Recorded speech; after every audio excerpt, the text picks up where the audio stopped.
Now let's talk a bit about your exodus from ABC, and that'll lead us, of course, into NBC. How accommodating were the folks at ABC in terms of letting you out of your contract? The folks at ABC were not accommodating at all about letting me out of the contract.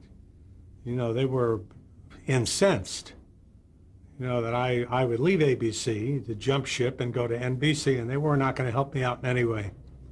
So they insisted, you know, that I stick to the letter of the contract, which was I was under contract to them until the beginning of June. And at what point was this? This was at the beginning of the year. So it was about a half a year. And they said, we won't allow you to take another job until we'll pay you, but you're not to have any contact with NBC. And I'm told they even hired private detectives. I don't know whether that's true or not, but those were the stories that were going around. And it literally took me out of circulation for 6 months. What did you do with that 6 months? I went to Hawaii for a good portion of that. Hawaii and then Europe. So kind of bummed around for 6 months. And but they were very, very serious about me not having any contact with anyone. It was very difficult because, you know, a very close friend of mine who would end up being my second in command at NBC, Erwin Siegelstein, lived in our apartment house.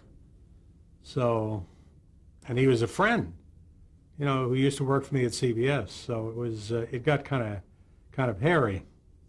Now, while you were bumming around, how much abreast did you try and stay of what was going on at ABC or NBC for that matter?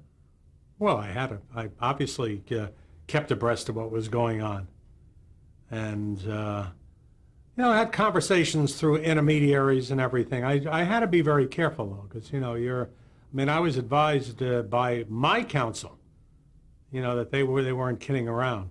But I certainly knew what was going on, what were on the schedules and what NBC had scheduled, and you know, it hurt. It really did. That 6 months hurt. Because what happened is that in June when I got there, you know, as far as I was concerned, the schedule was just a catastrophe that they had put out, and if we went with that schedule, I think it could do untold harm. So, you know, in June, you know, we ripped the schedule up and pretty well put out a different program schedule, or as much as I could, which threw a lot of money up in the air, and it was you know, it was not pretty from a sales point of view. But I mean, it was really a lousy schedule. But suffice it to say, just on the ABC end of this story, that they were not pleased that you were making this early exit and were going to do everything they could to try and keep you away from the enemy until the very last minute. Yes. All right. Well, we're going to get to NBC in a minute, but really wanted to talk about some of your practices, philosophies as a television executive.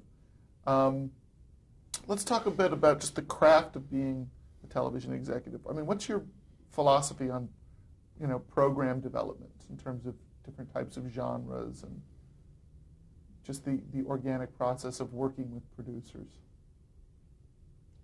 Well, first of all, there is no single way to do program development.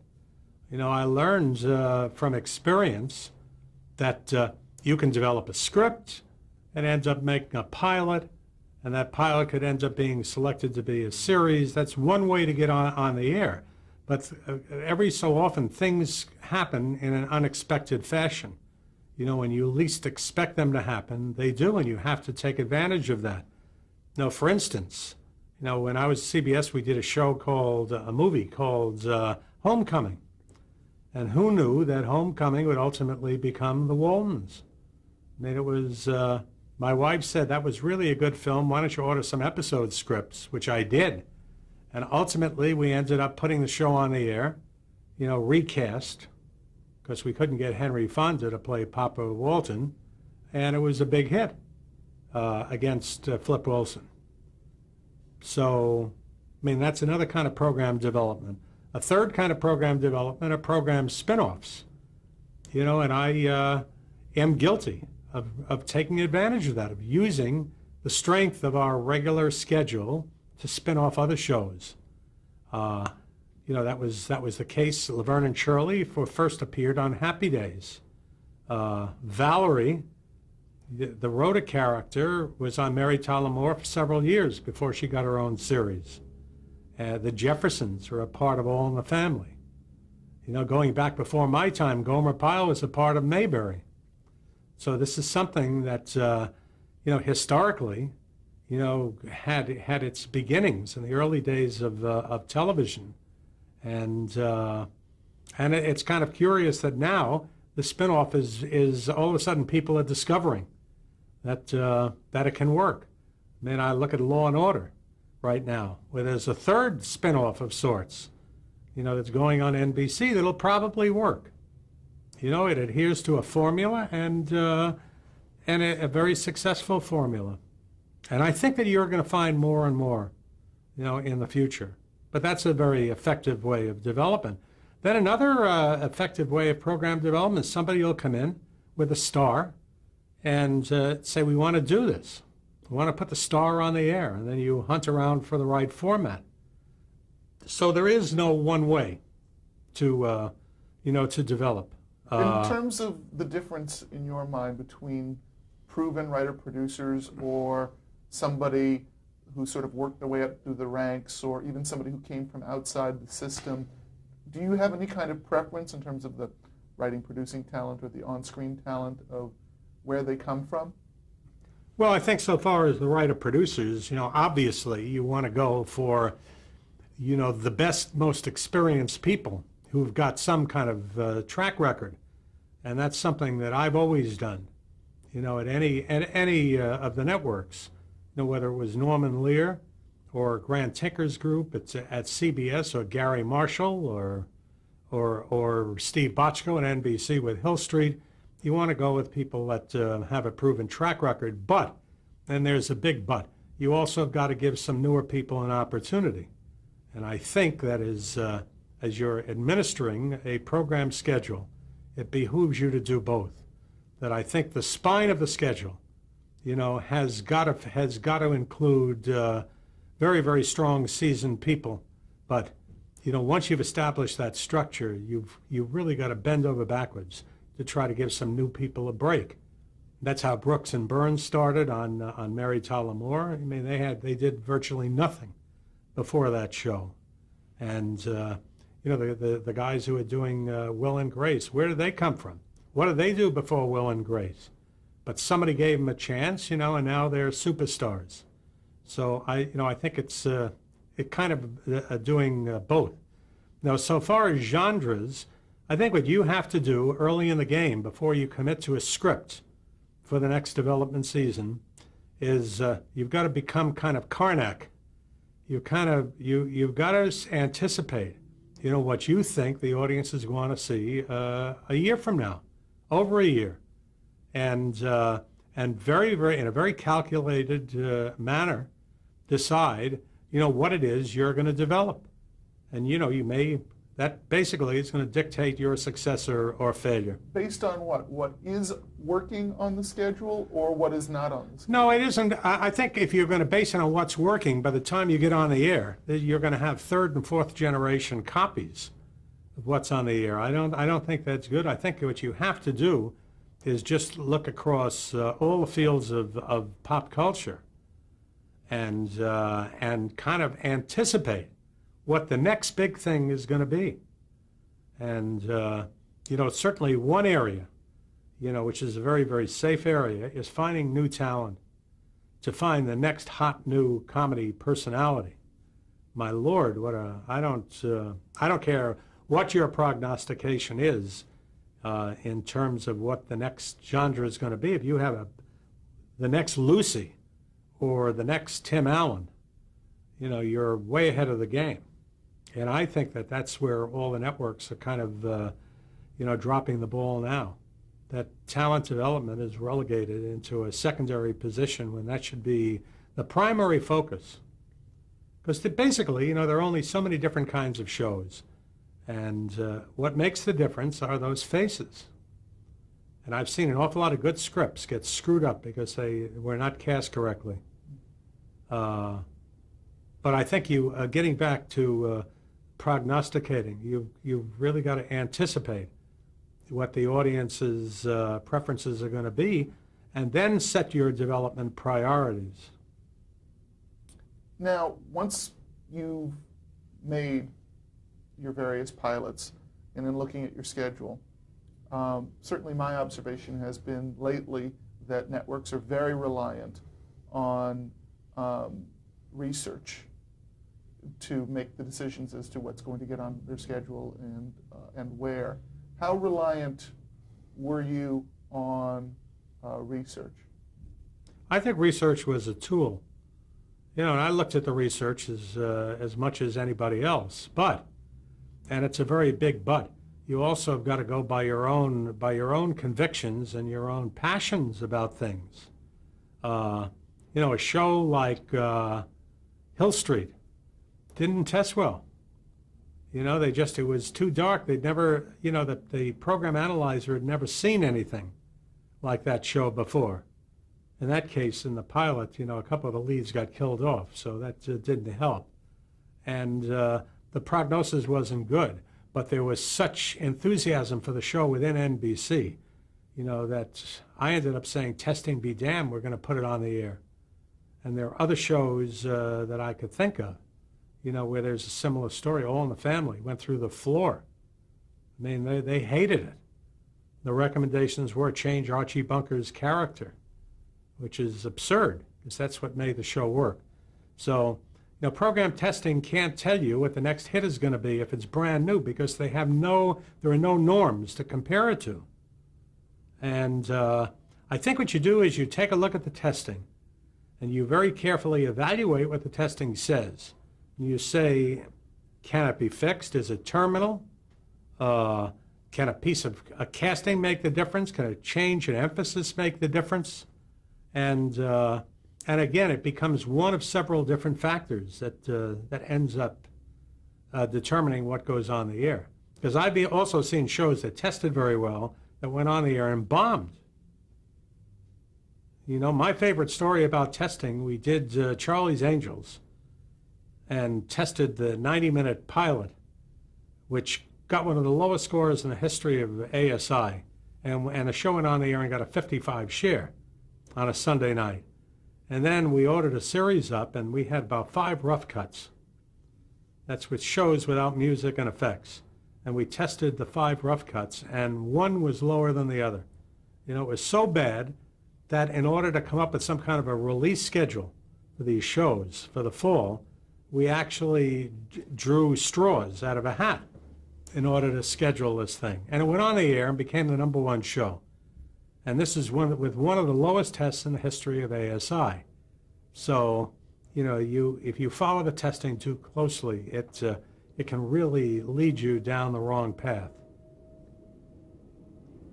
Now, this will probably lead me into the next question, but talk a bit about Paul Klein's theory of least objectionable programming and how you feel about that theory, and do you think it holds true?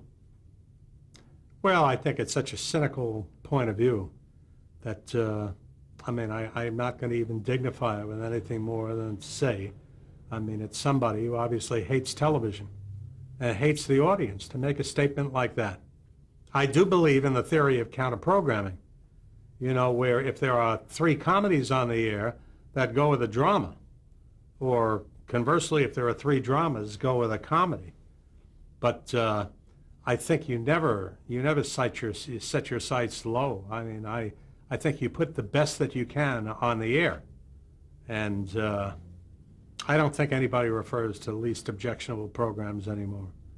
I think that was a way to explain his failures as a programmer. Well, you mentioned the term counter-programming, so that leads us into scheduling.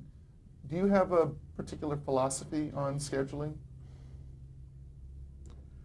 Well, the philosophy of scheduling is #1, pick what you think are the strongest programs the strongest, the shows that have got the greatest audience appeal, and then try to put them into time periods that maximize, the opportunity for those shows to attract an audience. In other words, if I have a hit comedy, don't put the comedy opposite Friends. That's kind of stupid. It makes no sense. Try to put the comedy in a time period where there are not similar shows scheduled and where the comedy audience can easily find it. But you've got to get sampled. If you put a new show on the air, it has to be sampled. Now, it's I notice that the scheduling philosophies and the networks are much different. Where it's macho. Well, hey, there's a comedy, we're going to put a comedy on against it. I mean, for instance, this year, ABC is putting, a new show of Jason Alexander at 9 o'clock at night in a very, very shaky schedule, opposite Fraser, which makes absolutely no sense. I mean, if it's a really good show, then it's going to underperform in that time period. Where if they put it in another time period, with a halfway decent lead-in and no competition, they could end up with a hit show if it's that good. If the show is a lousy show, then it's academic. It's going to fail anywhere they put it. But let me ask you this, because I remember when I was working for you, a memo that you had sent, or a sort of a friendly fax to Les Moonves when he'd first taken that job at CBS, outlining how you had built the CBS schedule, and you had spoken specifically about using hit shows as offensive weapons. Can you talk a bit about that?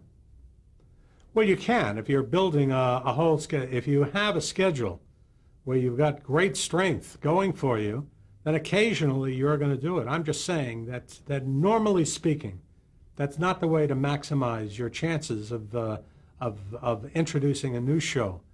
If you're talking about an established show, which I think I was referring to, then I think you probably will do that on occasion, where you'll take a show like Fraser and do what NBC did, which is to move it out of a protected slot on Thursday to 9 o'clock on Tuesday to try to build Tuesday night, recognizing that Fraser is not going to perform as well in the new time period.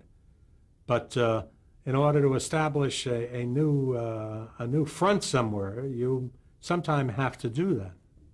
But can you talk about instances where you had done that, either successfully or otherwise? Well, at CBS, I remember moving MASH out of Saturday night and moving it to Tuesday, where it worked very, very well. I took that same show a couple of years later and moved it from Tuesday to Friday to try to break up the stranglehold NBC had with Sanford and Chico, and we just fell on our face and had to move it back very, very quickly in a matter of weeks, or I would have had the star quit. So that was a case of a couple of moves. One worked, one didn't. We took Kojak at CBS, which had played very successfully at 10 o'clock Wednesday, and moved it to the middle of Sunday night, where it works very, very well. I think it was 8:30 or 9 o'clock on Sunday, so that was a very good move, very strong move. At ABC, after I had left there, they took Mork and Mindy, which was a big hit, beginning of Thursday, and moved it to Sunday, and it died. They had to move it back, and it hurt the show. The show never totally recovered. So, I mean, you have to be prepared, to lose audience. It's not, they don't always work that well. On the other hand, I can think of a recent move where CBS took Survivor, and it wasn't playing on Thursday. Wherever it was playing, they moved it to the beginning. Wednesday, I think. Yeah, they moved it to the beginning of Thursday night, and it's a big hit. And then moved CSI from Friday. Right, and that worked very well. Yeah. So, there are instances both ways, but quite often you have to do that. But I have to differentiate a strong established show and its move from taking a brand new show and putting it into a kamikaze time period, which seems to be the practice now. You'd spoken a bit before earlier about your time at ABC and how there was an emphasis on a particular demographic sector of the audience. Talk a bit about which demographics are most sought after and how this has changed over time, and how it affects viewers that don't fall into that most desirable demographic category. Well, when I was at ABC, we were the principal network going for the 18 to 49 demographic. There was no cable, and CBS kind of programmed for a mass audience. They really wanted tonnage. They programmed for everyone. And NBC on a selective basis went after that audience, but they were kind of all over the place. So what we did at ABC has now become the norm for the industry, at least for those wide appeal networks, the broad-based networks, the entertainment networks, where 18 to 49 has become very, very important. Now, within that framework, there are some networks that have a greater emphasis on 18 to 34, like the Fox network, a program for the lower part of the 18 to 49 demographic. And then you have niche networks, and that's a whole other ballgame, where there are some networks that are going for 25 to 54. A network like MTV is going for 16 to 25, I think it is, or 24. So it varies. But I think that that the currency for most networks is 18 to 49 now. And even CBS now. Why do you think that is? Who has defined that is the demographic? The advertisers. And why have they determined that that's the age? They've decided they've decided that those are that demographic, has got children in the house, that they're the biggest. They represent the biggest buying power, of disposable income, and that the younger audience is the audience that is willing to try new things, and that's the most desirable demographic. I don't necessarily agree with that, but that's for better or worse. Where P&G goes, so goes the industry, basically. And I don't think that will change. How do you think that's affected the programming that we see, though? Well, it's had a drastic effect. Shows like Diagnosis Murder are gone now. We were the last. We were the last of a whole breed of shows. You go back 10, 20 years, there were scores of shows like that on the air. And so now all the shows, by and large, look the same.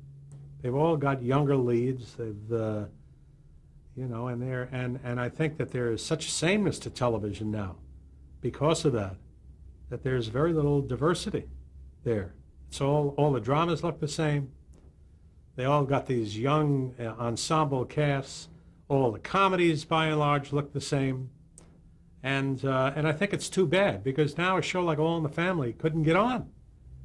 And somebody would look at it and say, well, he's in his 50s. Why are we going to put that on the air? When they could be looking at a potential 60 share. So, it's had a very devastating effect on television. And yet, I don't know if it'll ever change. I think now to go out and try to sell a show like Matlock or even Heat of the Night, I think you'd have a very tough time. You mentioned the term counter-programming before. Talk about how you would counter-program a successful show if you are at a network and you're facing, their biggest hit show, if you're facing Friends. Well, my inclination would be to go with something other than a comedy. Also, you've got to say whether it's a show that's a relatively new show or it's a show that's 8 years old. A show like Friends now is much more vulnerable than it was in its second or third year. But I would try to go with something other than a comedy, which is obviously what CBS did, with Survivor, that they put kind of a cockamamie reality show in there. And certainly at 9 o'clock, CSI is counter-programming against the comedies on NBC. So I think I probably would count a program. Occasionally, you can come up with if there's a comedy in the time period, with a comedy form that is just so different that even though it's a comedy, it may appeal to a totally different audience.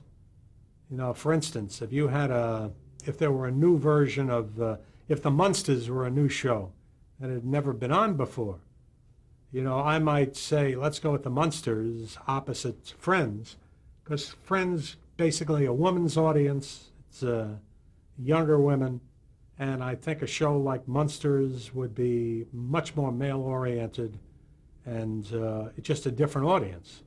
And so the two might live in the same time period. But it would have to be, if it were a comedy form, still a counter program in terms of audience appeal and basic program type. Can you speak to specific instances where you counter-programmed a show and the scheduling move actually exceeded your expectations? Yeah, I when I was at CBS, the bane of my existence was Sanford and Son, and we put a little show in there called, which was a character that originally appeared on Gunsmoke, starring Jeanette Nolan, and it was a character called Dirty Sally. She's a woman about 70 years old, no teeth, looked like a homeless person. Basically, was the equivalent of a homeless person back in the Old West, and put her on in kind of a light adventure show. And I think our co-star was Dak Rambo, and put her on at 8 o'clock opposite at Sanford.